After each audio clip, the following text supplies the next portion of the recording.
Welcome back. If you just tuned in, our topic tonight is centered on the 15% import tariff that Tinubu has just put in place. And we're asking if it protects local refineries or is punishing Nigerians. Let's hear what you have to say. Remember, you can join the conversation by sending an SMS or WhatsApp to 0818-038-4663.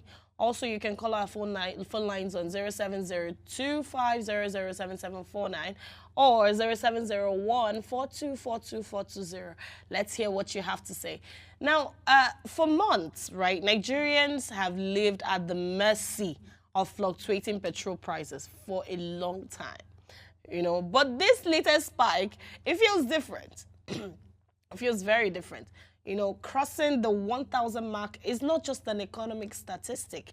It's a breaking point for many families, businesses, and commuters already stretched thin. And for these commuters now, you know how it is. Once all they need is a little drop of rain for the people, commercial vehicles, to hike the prices in transportation. So imagine when you now hike the cost of fuel. I mean, we are really at the mercy of these things.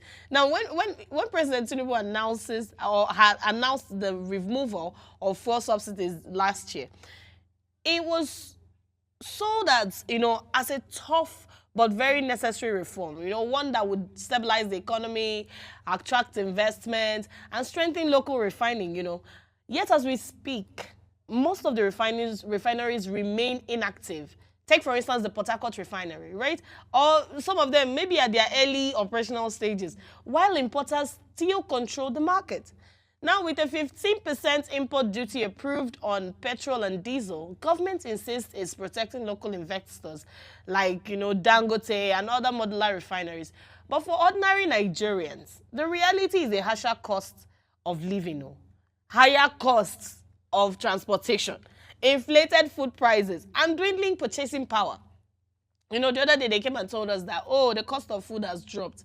But with this one now, it did not drop, mind you, because we still go to the market and the cost is still as high as ever. But with this particular 15% import duty, the inflation on food prices now is going to be something else.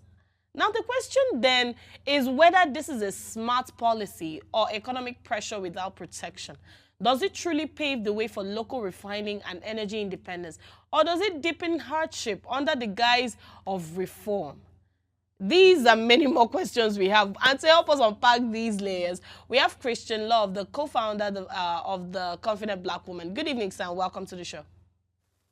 Good evening. How are you today? Very well, very well. Thank you so much for joining us. Now, let's begin with the numbers, right? A 15% duty is projected to add about 99.72 naira per liter, to the landing cost of petrol.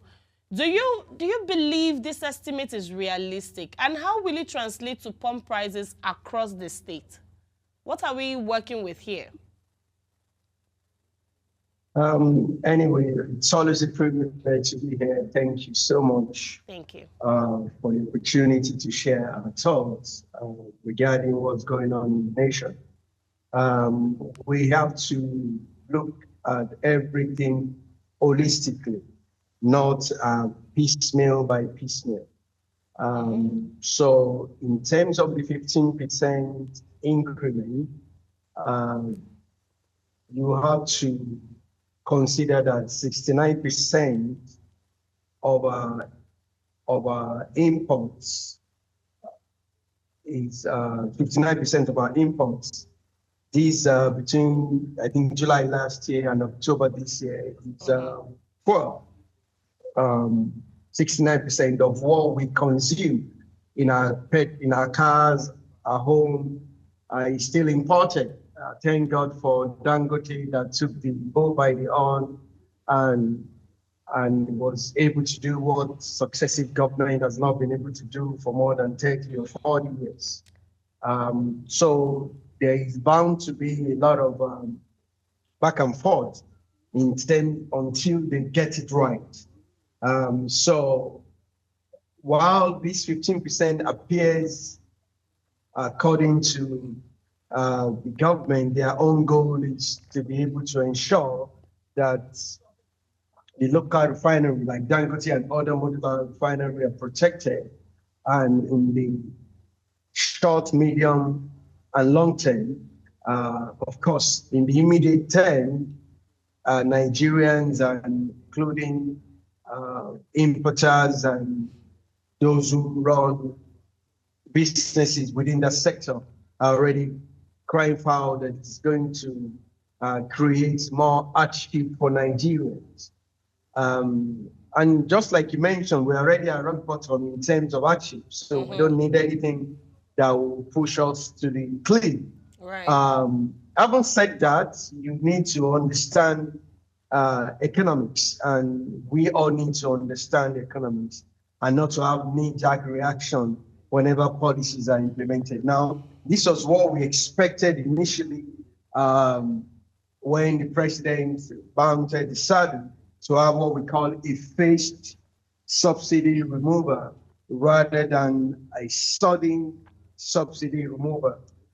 So having put the cart before the horse, they are now trying to recalibrate on what works best for everybody. So part of this recalibration is this 15%. We cannot import 69% of our usage and be sustainable in terms of our economic outlook. While in the immediate, just like you said, it might have significant impacts in food prices and all of that, but the long-term impact on the economy and the stabilization of the price regime in terms of not just moving from 893 to 990, 90 something in some places. And we know that that's just in Lagos and Abuja. In some other places, it's going to be much more expensive than that because we have not yet gotten it right. So now what I want us to do, I would like us to look at it is part of the process. For me, it's a good step in the right direction in terms of encouraging our local refinery. And don't forget that Dangote is already exporting fuel abroad. He's exporting aviation fuel to United States, exporting fertilizer to Europe, because the Dangote refinery is driven by the mechanical side is from India, but the software and the technical side is Europe. So the standard is global. And so, and as we export fuel abroad, we're going to have Forex. And when we have Forex, it improves our economy from a macro level. Now, from a micro level, which is your concern and my concern and the concern of everybody, right? We need to also ensure that all the other elements that makes a policy sustainable is in place.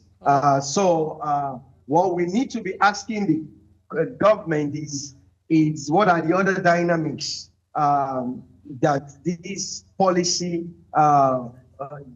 will impact, and what are the other frameworks in place that will cushion the effect in the immediate, but it's guaranteed that on the long run, this policy is going to improve our export. You have to understand that if you want an economy to grow, unemployment must be fixed. Yeah. If you want an economy to grow, your exports must be more than your imports. If you want your economy to grow, you must ensure that there is stabilization in terms of your monetary and fiscal policy. You know, so these 15%, and as mentioned by FRS chairman, the process is ensuring that everything is stabilized in naira.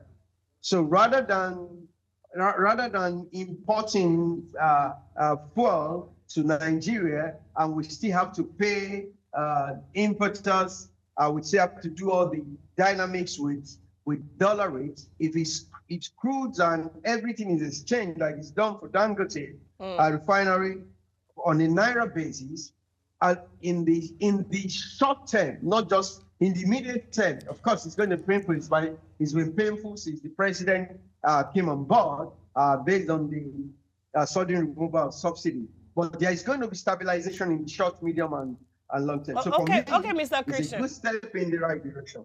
Right. So I hear you, right? But now I'm wondering, how will this tariff affect independent marketers, versus large players like Dangote now? So do we have a risk of, market capture or monopoly? Do we have anything like that? Okay, so anytime people talk about monopoly, they speak about it in a wrong Context? term. There's nothing wrong with monopoly. Okay. There's nothing wrong with monopoly. Yes, because for nations to develop, if you watch the movie The Man Who Built America, you see that all the Rockefeller, you hear about Rockefeller Foundation, MacArthur Foundation, all of them started as monopoly. Okay. And eventually there's other people are now encouraged. It's not only Dangote that is doing major refinery. There's another one by I think the owner of Boa in Akwa Ibom that will soon be launched. And Dangote is wrapping up his production to more than something that can take care of all of us. So all of our needs. So it's not a monopolistic market. If government has spent more than $20 billion in the last 30 years and nobody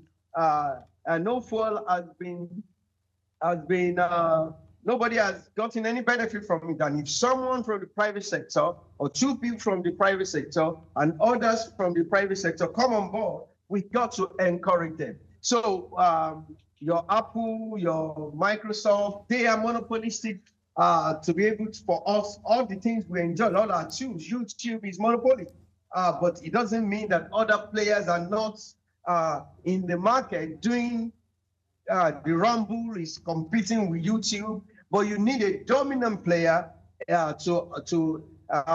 order to employ a great number of people. But government now needs to ensure that dominant players play by the rules. So that's why the regulators now need to come in place to ensure that they play by the rule. But they must first incentivize the local players, which is what is currently happening. The 15% import duty will discourage imports and will focus production internally. And that's what we want as a nation. We want to be a nation, a producing nation, not a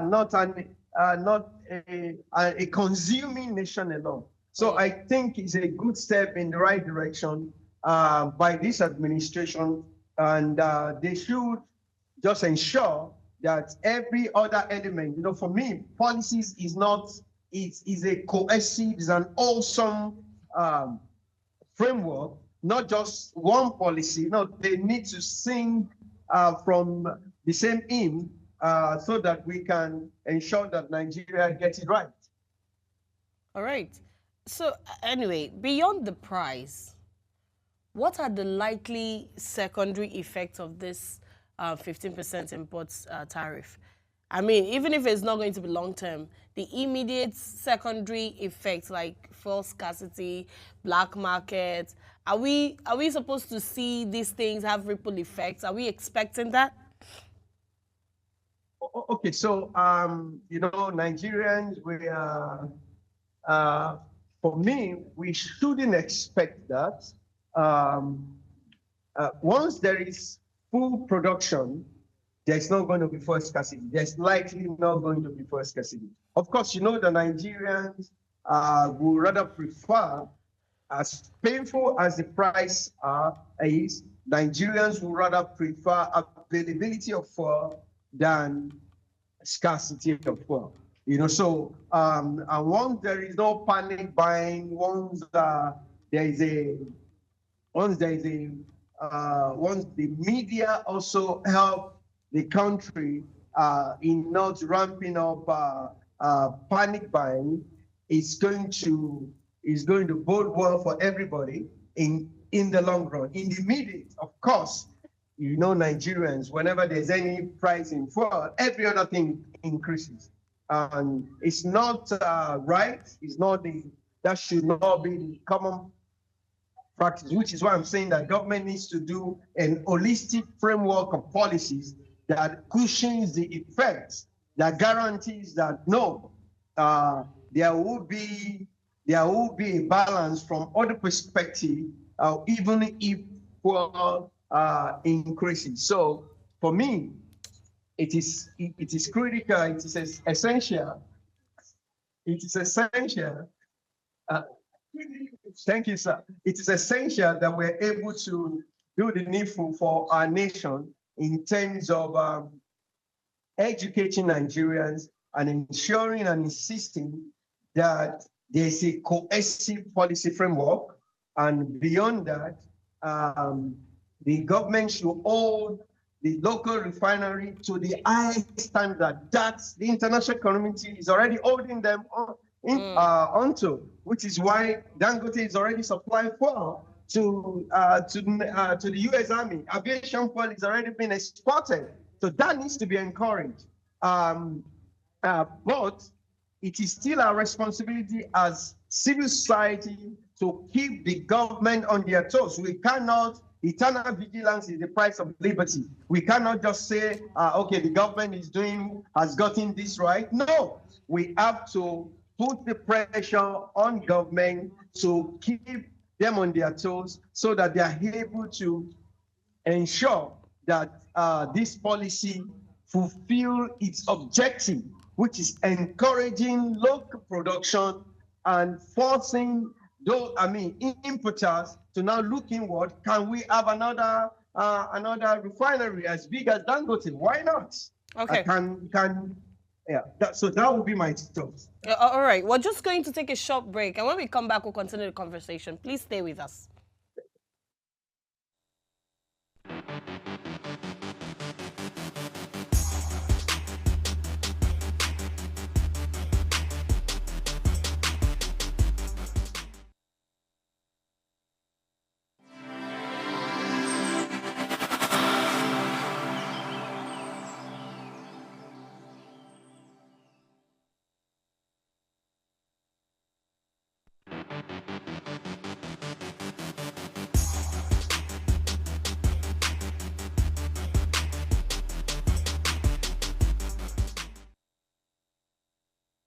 All right, you're welcome back. If you're just joining us, we're talking about the 15% import tariff that our dearest president has put on petrol and diesel, right? And I have Christian Love talking to us about this development and trying to unpack all that comes with it. So, Mr. Christian, are you still with us?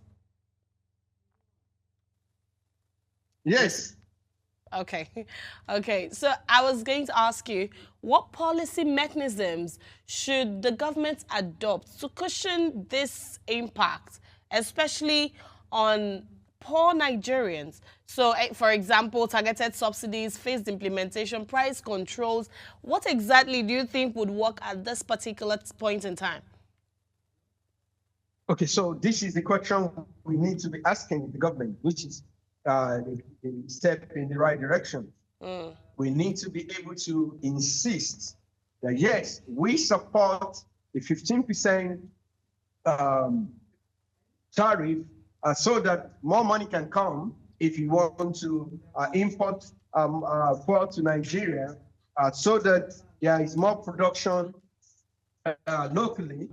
While we support that, let's put the feet of the government on fire to demand for what are the other mechanisms. I'm not working for government. I'm just I have to ensure that when they do something that is good, it's commendable. When they do something that is not good, I will say it without fear or favor, as I've done severally on this platform whenever we have opportunity to share our thoughts together.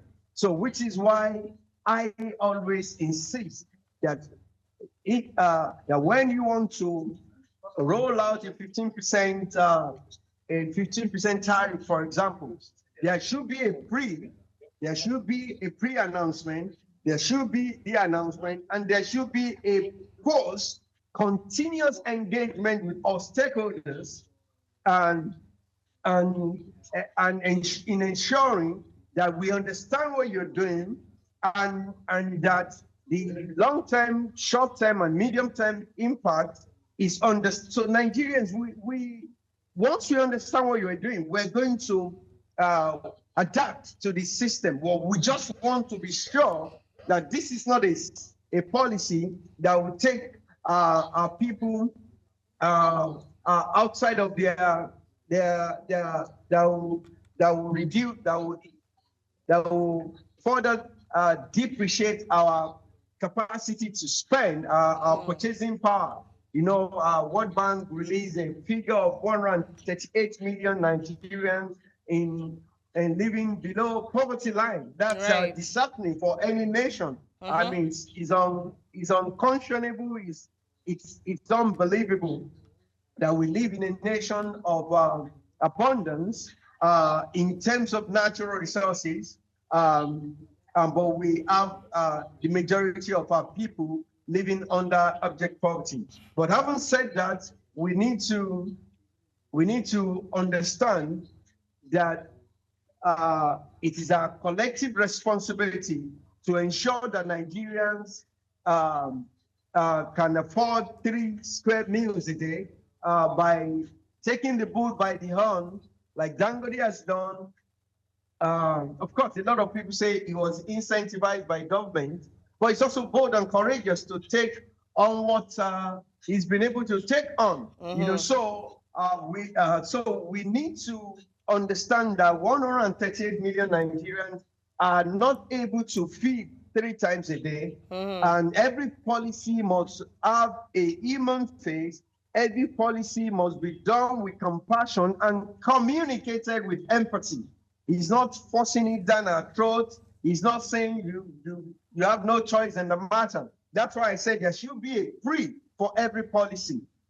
There should be a lot of stakeholders engagement and a lot of buy-in of stakeholders. Not everybody will buy in. Importers are not going to buy in if you are going to put 15% tariff on. No, they're not going to buy into the policy. But the generality of the people, if you explain it painstakingly, with empathy, with a lot of consideration for what we are going through as a nation, as a people, then it's easier for us to be able to absorb it and know that it's going to pay us in the long run.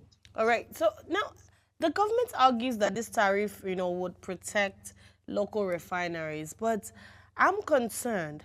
Can domestic refineries ramp up supply in time to supply to kind of soften the blow this development is going to have on Nigerians? Do you think we can, manage it and bring up supply just in time to help us soften it up? I think so. It's going to be difficult. It's a challenge. They must have done their calculations. I mean, the local refiner must have promised, like Dangote is almost doubling what he's supplying, and he's already exporting. So if we tell Dangote rather than export, why don't you just give us part of what you're exporting to cushion the effect in the meantime until we can now balance it out. So I think they must have figured out that's the assumption, but we still need to put their feet to the fire and insist that they do the needful. They do the needful in ensuring the very question that you asked, that the local refinery must be able to tell us what they can do and do it. And then the government must ensure that this 15% tariff does not have negative impact in terms of what we need as Nigerians. Now, I also have to tell you that most of the beneficiaries of the initial subsidy regime, they are the neighboring countries who who also serve as importers, who brings in product from Benin Republic and collect as much as they are bringing in from abroad. So part of what this policy is going to do is to checkmate, so that there is visible there's visible clarity and transparency in terms of how many fuel we're importing to the nation and how it impacts on our macroeconomics. Anyway, finally, just before I let you go, sir, what should citizens watch out for in the coming weeks that would signal success or failure of this tariff policy? Okay, eternal vigilance is the price of liberty. Even a good government must be kept on their toes. Even the best policy we must watch it time and again and insist and ensure and push and ask questions and probe so that the feet of the government is put to the fire and they are doing what is good by the people. So what am I trying to say? It is our collective responsibility to ensure that we keep the pressure on the government to, number one, communicate to us like they have done, which they didn't do excellently well, because there should be there should be the policy and there should be a post. So they should do the post with empathy. So I will urge the members of the Executive Council and the FRS chairman and all the people, they must speak to us with empathy. And there must be a coordination between production and our consumption so that our heart is at rest, that there won't be scarcity, so that we're not going to lose plenty man hours queuing for fuel, further depleting our capacity to produce to produce as a nation in other aspects of the economy. If you look at the top 5 imports to Nigeria, machinery is second after oil. There's a lot of things we're importing that we should not be importing. So my disposition is, this is a good step in the right direction. Don't stop at oil. Let's move to other critical goods and let's incentivize local production and local people to do the needful so that we can increase our capacity to export with global standard. Because once we meet global standard on all our production, like Dangote has met on fuel, then we're going to ensure that more foreign reserves comes into our country's coffers. So there's no doubt why our foreign reserve is increasing. It's because of the Naira crude policy, which is a fantastic one. So kudos to the government. Don't stop at oil refinery. Move into don't stop at oil tariff, other critical aspects, but make it a phased process so that it's the law of gradual growth, the law of gradual and incremental implementation is what will make us succeed as a nation, rather than a sudden or knee-jerk policy that throws the economy into chaos. I know I said finally, but now this is bugging me. How do we hold these people accountable? Because we have a pattern in Nigeria where, they will come out and tell us, we're going to do this, and in so months, we're going to see this, bear fruit, and we're going to live better lives. For instance, look at the Port Harcourt refinery. They told us, we're pumping in billions and this and that. Until now, that refinery is not working. How do we hold these people accountable so that as much as we bear the cost or whatever repercussions this 15% is going to do to us, how do we stay on them to ensure that we reap the benefits of this particular policy? Okay, so it's to keep the conversation going. It's to do what you're doing. It's to ensure that we this broadcast, for example, push it out. Push it out to beyond your own personal platform and let them know that there are people who support them, but we are also asking them to do what is needful by the people. So you keep the conversation going and you don't make it a piecemeal. And I also have to take it to the media. We are reactionary. You cannot be reactionary.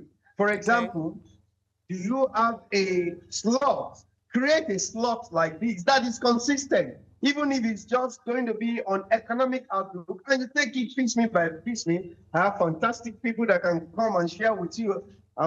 Possibly the list amidst my colleagues that are brilliant, Oh, we that do can have a show. We articulate do have a show position. dedicated to the economy and oil and gas. We do have that. Okay, so fantastic. So we need to now make sure that that show is robust, and that does it take place every week? Does it Yes, it take place does. so that so if it's regular, then we know that within that show we're going to put the government of the feet of government to fire, and we're going to ensure that it spreads through all the social media platforms, and we're going to beyond that, hold some press conferences. Government has done their own, the opposition has done their own. The civil society should come and say, this is our position. We must provide clarity. We're not supporting any A against B. We're not for the president. We're not against the president. We're for Nigerians. And when the president does what is right, we must rally around him. And when they do what is wrong, we must challenge them to say, no, this is a better way of solving our critical problem. So I will look forward to joining the platform or encouraging others to be a part of it so that we can contribute a meaningful quota to our nation. All right, we're definitely going to send you the link to the show. It happens every Friday on this Okay. particular page. Anyway, thank you so much. That's all the time we can take. Thank you for your brilliant insights. And we do hope to do this with you another time. Like you said, we should stay on the conversation, so we're definitely going to do that. Thank you. We're going to have a wonderful weekend. All right, so tonight's show, like we've seen and heard from our guests, tonight's development is more than a fuel price hike. It's a test of governance, fairness, and the promise of reform. Yes, we do support. It feels like you have the interest of Nigerians at heart. But like I said, my interest is not keeping us at the particular mess this is going to create. We're going to have to bear the brunt for a while before we see the benefits. Don't let us linger in this particular mess that we're going to jump in, because tell me why we're having petrol at 1,000 naira. This is the festive season. It's going to really take a toll on Nigerians, which shouldn't be. Now, the burden is just something the governments rather, have to take off Nigerians. So we're going to watch closely. We're going to compare pump prices, of course. We're going to compare revenue disclosures, supply trends, and whether poorer states bear more pain. We would demand accountability in this particular one. And, policy is not just written in memos. It's lived in the queues at petrol stations, and, in the price of transportation, especially in this our Lagos, and the cost of goods, and, of course, in the dignity of the Nigerian people, the ordinary people. Thank you so much for joining the conversation. That's all we can take today. Before we go, remember to subscribe to our YouTube channel at Official Upgrade TV. Drop a comment, like, share, and follow all our social media platforms. If you missed that quote earlier, here it is. It says, "We don't want a policy that fuels inflation." And this was said by Zach Adedeji, FIRS chairman. My name is Chioma Kalu, and this has been Waste Prime Time. Have a good night, and I'll see you next week. Bye-bye.